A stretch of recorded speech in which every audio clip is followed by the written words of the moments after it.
and welcome to The Journey is Real. We talk to real people with real passions who share a real portion of their hearts. Today, my guest is Marni Hill Foderaro. Did I pronounce it right this time? Yes, you did. Yes. Awesome. We're going to be talking about from pain to power, and it's kind of going to be a tough journey to talk about. So just kind of sit back and relax as we go through Marni's journey, and she'll bring us forward to where she's at today. Thank you for coming on today, Marni. Oh, thank you so much, CJ, for having me on your podcast. I am a little jealous. For those who are listening, she has the Caribbean in her backyard, literally. So on the video, there's a picture of her backyard. It's really pretty, and it's kind of making me a little jealous.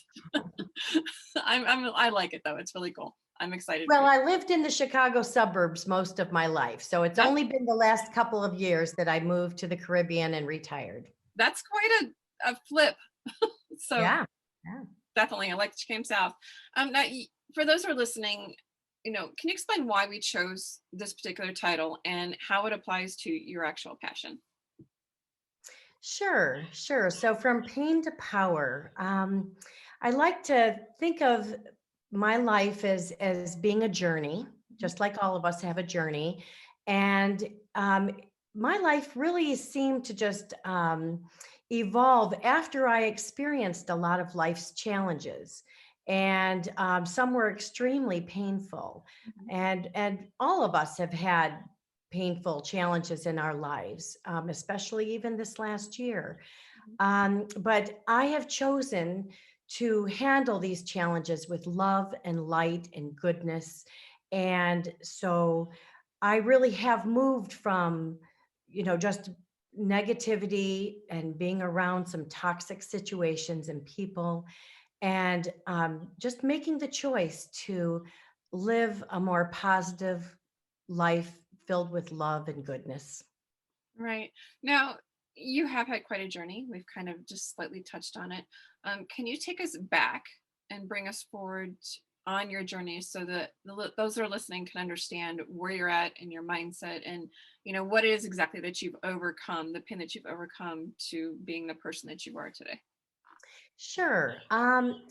Just like many people, I was, just going on in life, and I was actually living the American dream, I believed. I was a teacher for 35 years Wow. and a college professor for 12 of those years, really enjoyed my career, raising a beautiful family, two beautiful children, in a beautiful home in a beautiful suburb of Chicago.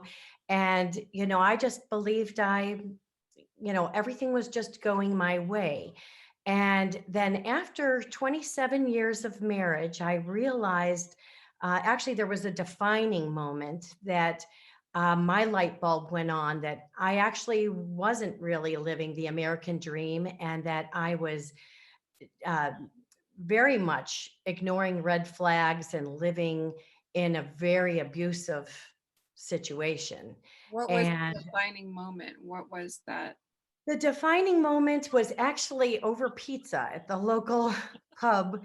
And my ex-husband, basically, his mask slipped and he confessed to some very bad things, some wrongdoings, and it really made I was in so much shock I could hardly talk, and but my head was spinning, and I was thinking, I started to go back and realized that this wasn't the first time something like this happened. This has actually been going on for a long time, and I've just ignored it. And so that was the decision where I knew I needed to leave my marriage, and I needed to leave it fast, like escape. Mhm. And so that was the turning point. And Let's kind of hang out there for just a quick second. sure. I We've talked before the show, and you're aware that I have a domestic violence survivor past as well. Right. And so it's like when I tell people about it, there are a few questions that make me cringe. But there are a few things I feel that we kind of need to take the lid off of and shine some light on. One of the questions people often ask me is, why didn't you see it? Why did you stay? Why? And people in that situation, like you said, there were red flags. You just didn't connect them and didn't connect the dots until that one moment. Another one says, my abusive past ran the gambit, the whole thing. And so they're like, well, as soon as someone laid their hand on me, I'd be out of there. You don't say that until you've been in a situation yourself. And so I guess where I'm trying to go with that is when you made that choice, the actual statistic is a woman, usually, or a man, because it is both, they Sure. leave about 7 times before they finally stay away. Um, I'm kind of one of those people where kind of have like the golden retriever personality where I am like loyal to a fault and I'll try to understand where you're coming from to a fault. But like once I make that choice, I'm done. Is that how you are, or how did you navigate that? Well, that's a very good question. Um, and, definitely it is a journey. I think at this point, I'm getting stronger and stronger that if I do recognize a toxic situation or person, eh, I'm quicker now Mhm. to put up the boundaries and um, look out for myself.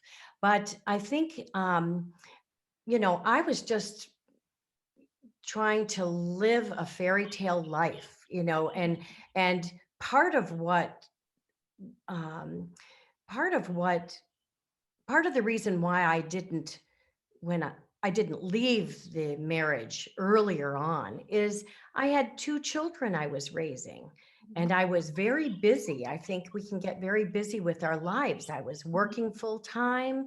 I was completing an advanced degree. I was volunteering in the community and at church. I was busy with my hobbies and gardening and I just I just kept on thinking, well, uh, maybe it'll get better, or, Mhm. he didn't really mean that, or maybe I'm mistaken. And there's a lot of gaslighting that goes on where the abusers are very well versed at having you question your own reality. They're normally very charismatic. And Very much so. so, a couple things, you never know what goes on behind closed doors, is number one. Right. So, you can't judge a situation until you've walked it. Number two, you begin to question your own sanity and you're like, am I really seeing this, or am I just making it up? Or my one question I have to ask myself is, what am I doing to this person who is supposed to love me to make them want to hurt me? Right, right. And I just, I realize it now that there is also some intergenerational domestic violence, things, from my own childhood, and I'm sure from my ex-husband's childhood that have an impact on how we conduct ourselves as adults. But I definitely, the thing I cherished most in my life are my children. Um, and so I didn't want to hurt them at all. And when I finally escaped, I thought, okay, that's the worst of it. But actually, CJ, there's another layer to this. I found out that in my domestic violence, parental alienation Mhm. was definitely at play here, even with an adult child. Mhm. So you can raise your kids until their 20s. And that very malevolent ex, when they're trying to get revenge, or this is how they're choosing to handle things, is to destroy you. I mean, he made sure that he took all my money. Our house was in foreclosure, even though I was told that was paid off for 10 years. I had just willingly, I am definitely at fault of just willingly trusting and handing over my paycheck every month, thinking that, good that he was managing that. I was so busy with other things. I figured I just didn't realize that, he basically had a double life, and there were a lot of things that involved money, his obsession with it, that it wasn't being necessarily put towards our family and for our future. So, they you lose everything. You lose, and this is very common with a lot of domestic abuse survivors, men and women. I mean, like you said, there it's not necessarily gender specific, but And a lot of them are afraid to lose their children. right. And I just didn't think that could happen because the bonds are so strong.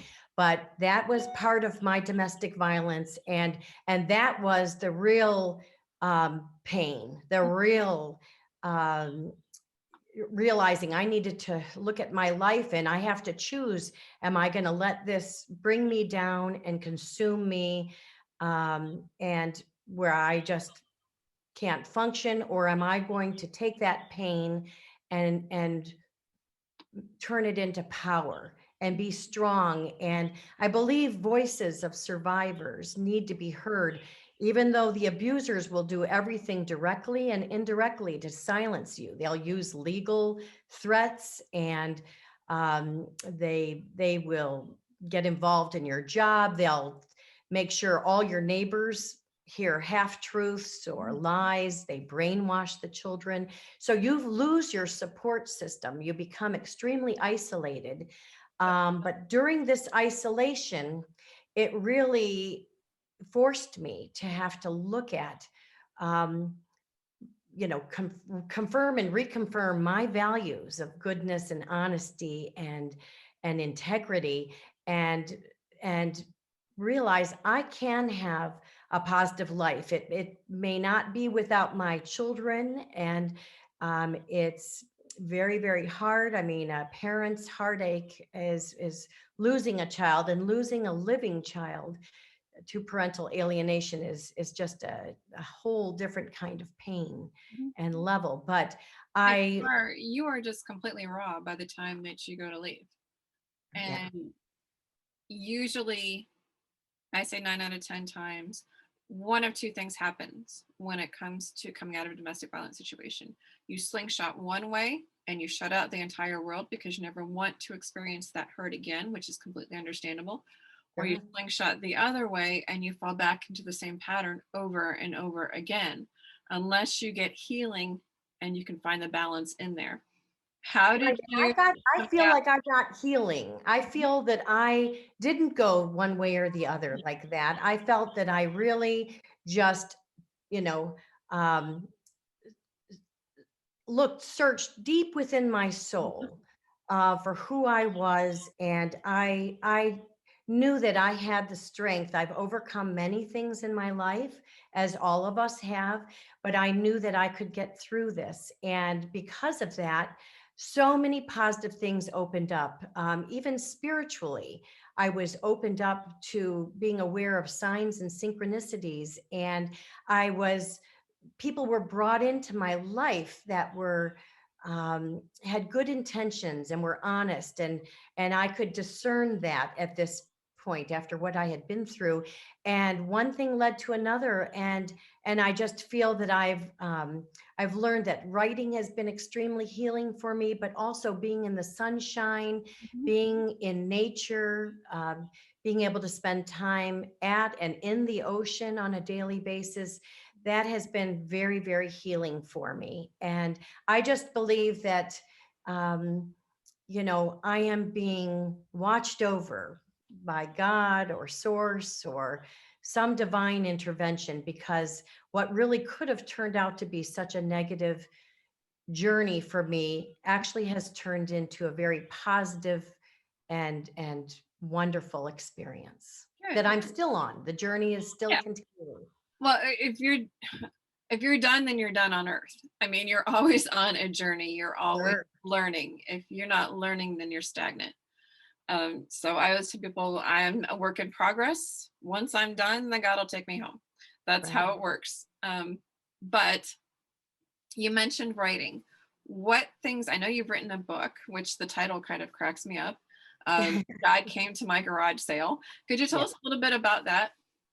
Sure. My book, God Came to My Garage Sale, is about an atheist woman. It's a spiritual fiction, but it's about an atheist woman who has a garage sale because she loses everything. Kind of mirrors a little bit of real life. Mhm, Um, but she ends up having experiences that are magical and mystical, and she has people and situations and objects that she experiences that really make her question, did God come to my garage sale? mhm, Is there something more to this earth? And I actually had the book in my head for many years because I have gone to or put on garage sales in the Midwest, in the Chicago suburbs. That's a pretty common thing that you will see happen on the weekends in the spring, usually, or summer. mhm, But it actually opened up for me to remember many magical experiences that I've had throughout my life, even though I grew up atheist. So I grew up without any kind of exposure to structured, organized religion or spirituality for that matter. And on my own, I kind of was moving towards that, starting in college and through raising my family. Um, at one point, I was even a lector in our church for, where you read from the Bible. To me, that was a very, very interesting and learning experience. I did that for many, many years. mhm, But this experience of just losing everything, including my children, to parental alienation, that kind of opened up almost like in a spiritual awakening in a sense. And then I started to research that a lot, and I started attending IANS conferences and meetings, which is International Association for Near Death Studies, and hearing numerous, actually hundreds of accounts of people that have died and come back. And some things really solidified that for me when I would hear, because I want proof, I want mhm, evidence. I don't want to just sort of believe something that I can't experience. But I would hear even medical doctors that were also atheists, but that had mystical experiences. Um, and so and then I really started having so many of my own, and I figured, I really am being touched by something divine that's giving me a lot of hope. And so I wrote that book. um, and it actually, it was amazing.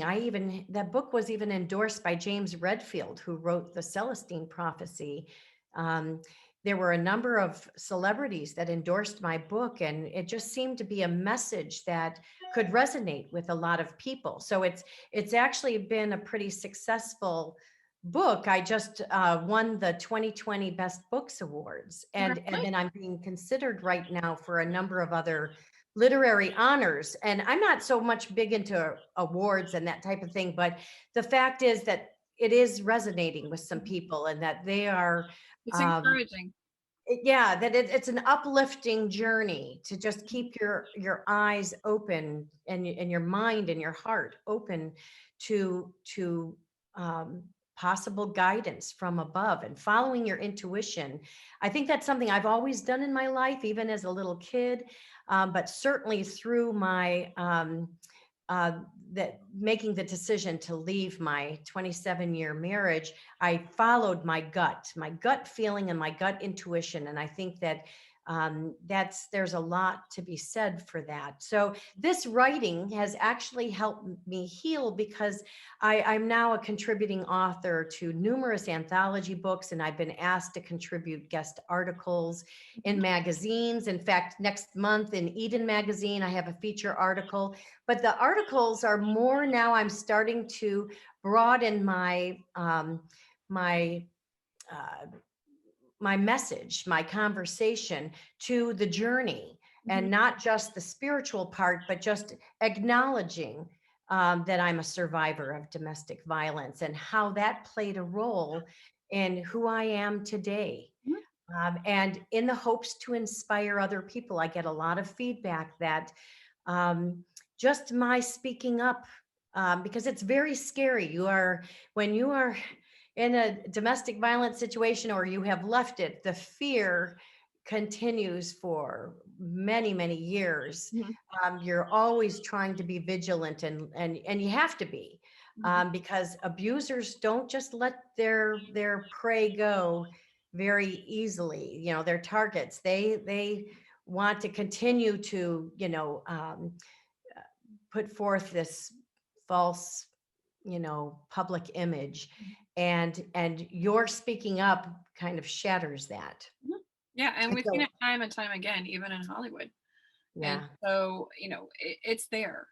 You chose to go through the God came to my garage sale way of doing it. Excuse me. What I do is I have 13 novels out. And so there's Wow. little bits of my story in a lot of them. One of the series in particular is called the Grace Restored series. The main character is Katie McKenna, and she does go through domestic violence from her father. And so in writing that story and writing and putting some of the real facts along with and kind of mixing them up with the fiction facts, Yeah. it allowed me to have control over the story. And it was almost therapeutic in a way, allowing Yes. me to do that. So it allowed me to shine a light on an issue and a problem that's in today's society, but do it in a way that was safe for me, Right. but also allowed people to have a realistic view of what it's like in that type of a situation and what was going through Katie's mind. Right. She still loved her dad despite what he was doing. And the other thing I've done is a portion of the proceeds from the series as well as a standalone, I donate a portion of them to charity. The Grace Restored series in particular goes to Hope Store domestic violence shelter in Plano. And so it helps to shine a light on some place that's also doing something for that Right. particular thing. And Right. Hope Store does have a residential, but it also does a lot of counseling. And so that's helped me out. It's helped multiple people out. And there's such an eclectic mix in the groups. It is very helpful to see where other people are coming from. Right. And when it's kind of almost like I grew up military brat, and then I also have the domestic violence survivor past. And so it's like you almost have a radar for each other. Sure. You can Sure. almost detect it whether that person knows that they're in that situation or not. Right. And just like your podcast is called The Journey is Real, we all have our journeys. My adult children have their own journeys Mhm. that they need to go through.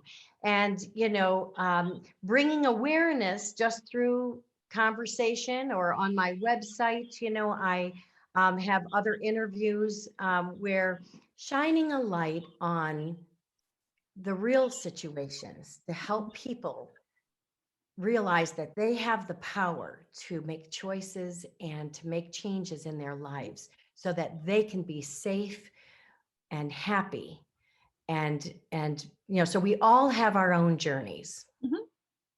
And a lot of people don't realize that they are stronger than they think they are.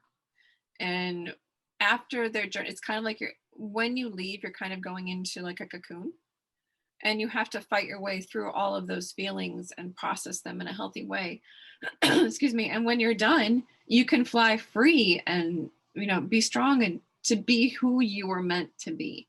And that is a journey, and that adds to the journey, because not only you're free to be who you're meant to be, but you can take that and take it to another level because you have a strength inside of you that other people don't have.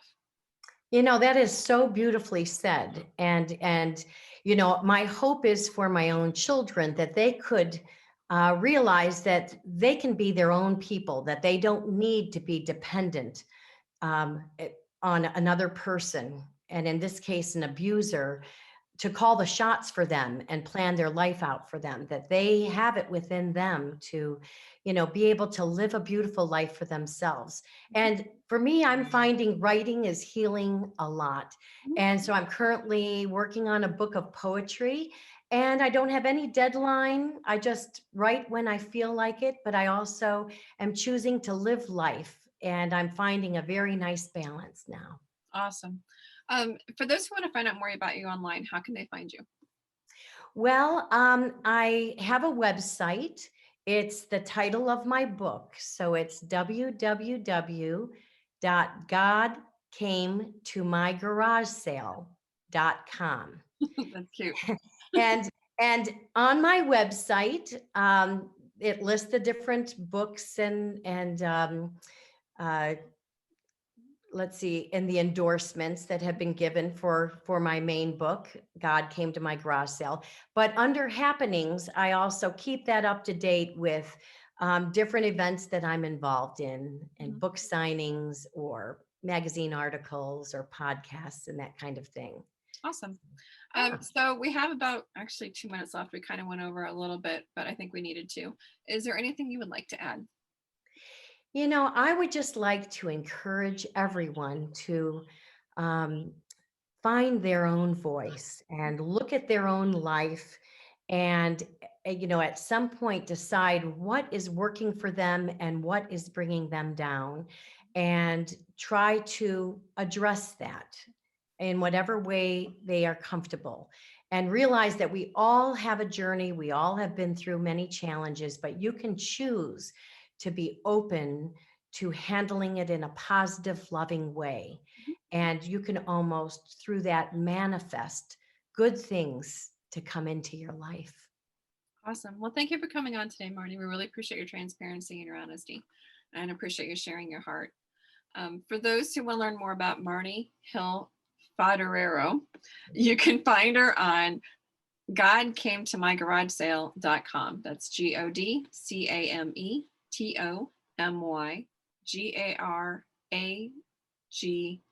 GODCAMETOMYGARAGESALE.com. Yes, I can spell. You got it. You got it. Yes. And thank you so much, CJ, for the opportunity to have this conversation with you. I just admire you and what you do. Oh, thank you. And you're making a difference in the world in so many ways. And, we need to have these conversations because the journey is real.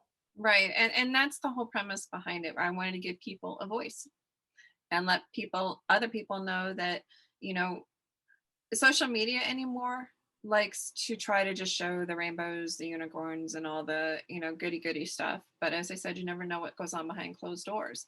And I wanted to let people know that, you know what, they're not alone. And whatever that looks like that they're in or that they're going through. And to validate the fact that they are going through whatever it is they are going through. Right. So again, thank you for sharing your heart and being transparent. That will Well, and help. thank you. Thank you. You're welcome. It was a pleasure talking with you. Well, thank you. And thank you for watching The Journey is Real. We talk to real people with real passions who share a real portion of their hearts.